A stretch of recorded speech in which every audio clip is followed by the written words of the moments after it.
গল্পটা শোনার আগে অবশ্যই মুখে টাওয়াল ওড়না বা কিছু একটা দিয়ে মুখটা সাবধানে রাখবেন। মায়ের হাতে খেলানি খেলে আমি দেই না। বল্টু হ উচ্চারণ করতে পারে না, হকে গো বলে ফেলে। ক্লাসে নতুন ম্যাডাম এসেছে, এবার পরিচয় পর্ব শুরু হলো। ম্যাডাম বলল, হাই ছাত্রছাত্রীরা, আমি পাখি। এবার তোমাদের পরিচয় দাও দেখি। হাই আমি মন্টু, হাই আমি সেন্টু। এভাবে যে যার মতো পরিচয় দিল। এবার বল্টুর পালা।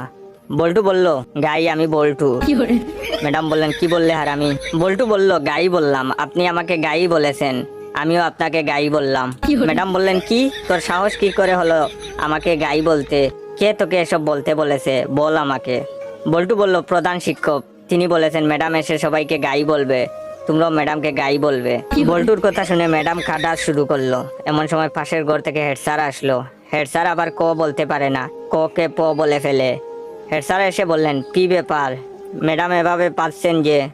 প্রথম দিনেই ম্যাডাম রে এভাবে পাদানো হলো কেন? হেড স্যারের কথা শুনে ম্যাডাম আরো জুড়ে জুড়ে কাঁদা শুরু করলো।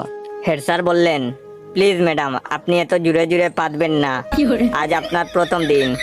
আপনি এত জুড়ে জুড়ে পাদলে মানুষ কি ভাববে? প্লিজ আস্তে আস্তে পাদুন, তাহলে আমরা ছাড়া আপনার পাদার শব্দ অন্যরা শুনতে পাবে না। হেড স্যারের কথা শুনে ম্যাডাম তো কাঁদতে কাঁদতে বেঞ্চের উপর শুয়ে পড়লো। এমন সময় টিওনো হাজির। টিওনো আবার শ বলতে পারে না, শকে ম বলে ফেলে। টিওনো, কি ব্যাপার ম্যাডাম, আপনি এখানে মুতলেন কেন?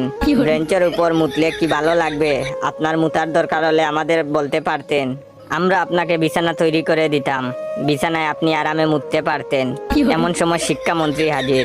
শিক্ষামন্ত্রী আবার উপরের সবগুলো সমস্যা বিদ্যমান। শিক্ষামন্ত্রীকে যে যার মতো ঘটনা খুলে বলল। বল্টু বলল, আমি ম্যাডামকে গাই বলেছি। হেড স্যার বললেন, আমি ম্যাডামরে আসতে পারতে বলেছি। টিওনো বলল, ওদের কথার জন্য ম্যাডাম বেঞ্চের উপরে মুততেছিল, তাই আমি ম্যাডামকে বিছানায় মুততে বলেছি।